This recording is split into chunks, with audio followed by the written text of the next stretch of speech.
Welcome back to English from A to Z, English in real life. So, you spent all this time with the textbooks, right? You've memorized the grammar, you've got the vocabulary down, and then you walk into a real, actual conversation. And suddenly, it feels like a totally different world. The rules you learned just don't seem to fit. So what's going on?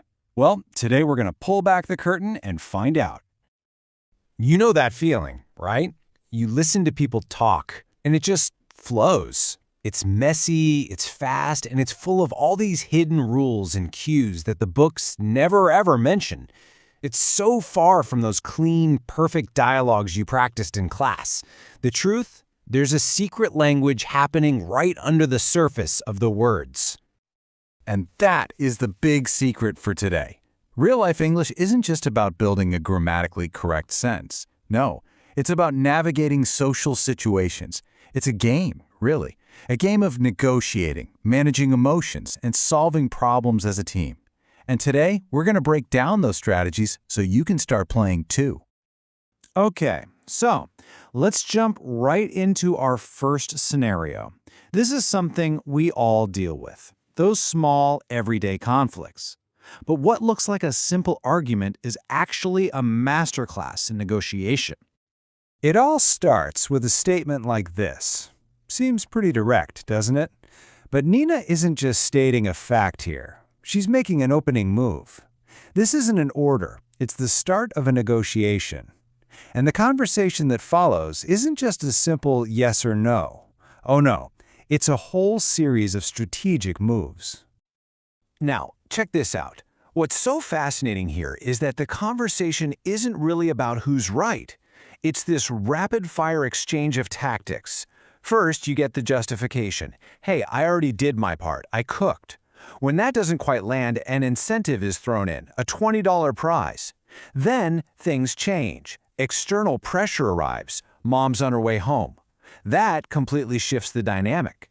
And it all ends on a classic compromise. This, right here, is real-life English in action. Okay, so we've seen how we negotiate tasks.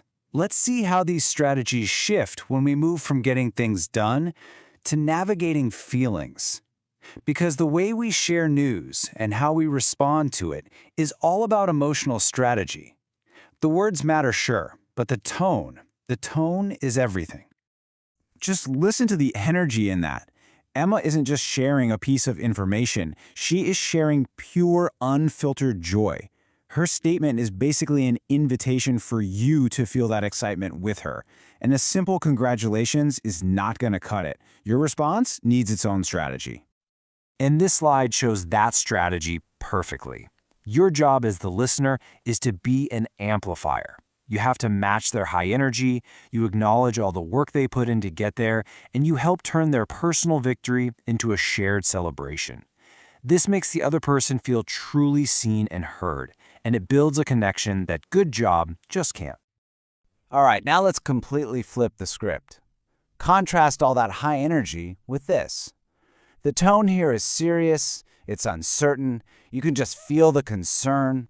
This is shocking or bad news, and it calls for a totally different kind of response. You see, the whole strategy changes. You go from amplifying joy to absorbing shock. Your job is to soften the blow. You show that you're immediately concerned, you share in their disbelief, and, this is really important, you focus on the human side of it. This shows real empathy and gives them immediate emotional support. So, we've negotiated chores and we've navigated emotions. Now let's look at something we all have to do together. Solve a problem. Specifically, that universal moment when our technology decides to give up on us. I think we've all heard or said this line before. It could easily start an argument, but most of the time it kicks off this unspoken, collaborative script that people follow almost automatically. It's a perfect example of a troubleshooting conversation that has its own set of unwritten rules. And this slide basically cracks the code on that hidden script. First, you state the problem clearly. Then, you try to isolate the cause, almost always starting with the simplest thing. Did someone mess it up? After that, you get the single most famous step in all of tech support: suggest the simple fix. And finally, you check the result. It's a simple 4-step process that we use all the time without even realizing it. So, we've looked at negotiation, we've looked at sharing news, and we've looked at solving problems. So what does this all mean for you? Let's pull all these ideas together into a practical toolkit that you can literally use in your very next conversation. Okay, here are the key takeaways. And think of these less as grammar rules and more as social tools. When you ask for something, give a reason. When someone shares news with you, match their emotional energy. If you're in a disagreement, always look for that middle ground, that compromise. If something's broken, hey, try the simple fix first. And in almost any situation, just validating how the other person feels is a total game changer. So the next time you're in a conversation, don't just think about the words you're saying.